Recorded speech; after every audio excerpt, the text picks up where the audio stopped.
The first paper I want to show you is this very nice paper called "On a Model of Virtual Address Translation." So what is this paper? So let's look at it.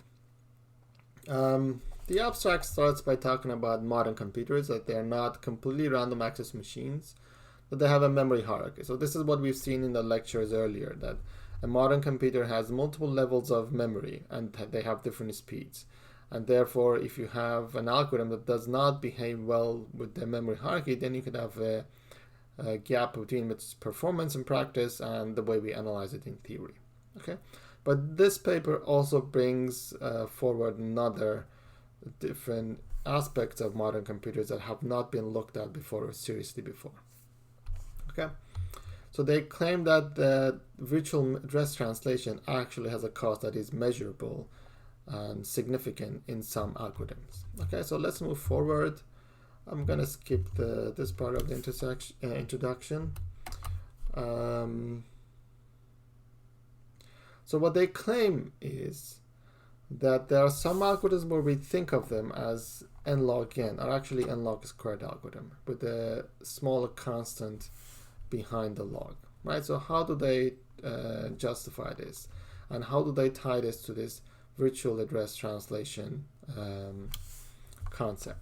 So if you're taking computer architecture, I talk about virtual address translation, but for those who haven't, I will quickly introduce what is virtual address translation.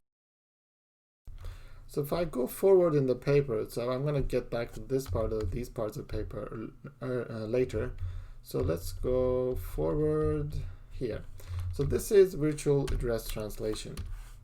What this means is that when you're running your program, so let's say you are accessing AI, like you want to access the ith element of an array.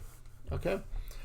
Typically, when this guy is translated into assembly language, you get some assembly instruction. I don't know. I'm just making things up where you take the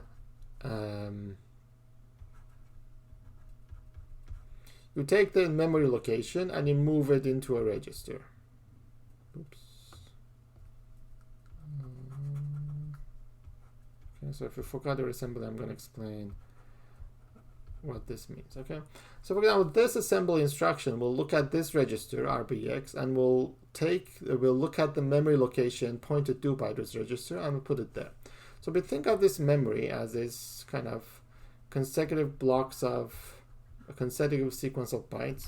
Okay, this is ugly. Let me try again. So you have AI and you have memory, and let's say the ith element of the array is stored in this part of the memory, right? So this is I. This is array A, and you want to basically read this ith location. What you would think is that this location is actually the physical location of the element AI in the memory, but that's actually not true. What happens in actuality in a real hardware, you take this address, which is I, and you go through this translation step. So basically you look up the first whatever bits of the address in some table.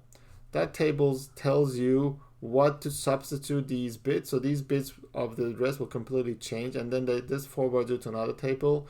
You look up this location in that table, and then this also change some of it and forward you over here. You look up this again, that part changes, forwards you here, and so on. Okay.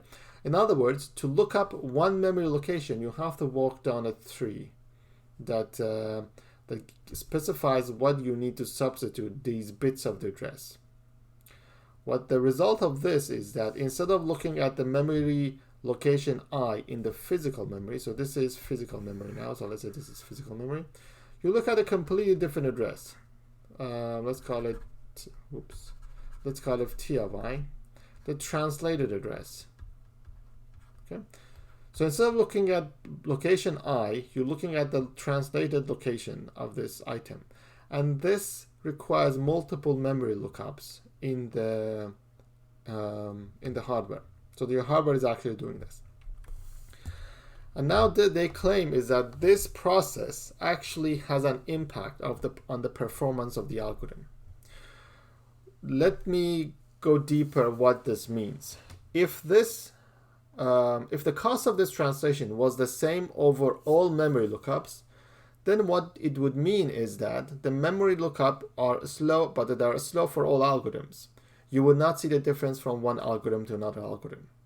What this paper is suggesting is that for some algorithms, this process is much slower than for some other algorithms.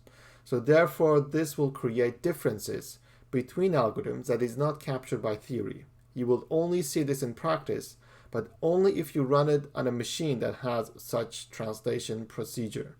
If you run it on a different machine, you will not see this because if the translation steps are different, then this effect will go away. In other words, this gives you a model of computers that is much more precise compared to the model that we've talked from before. And then to prove their case, they need to do two things.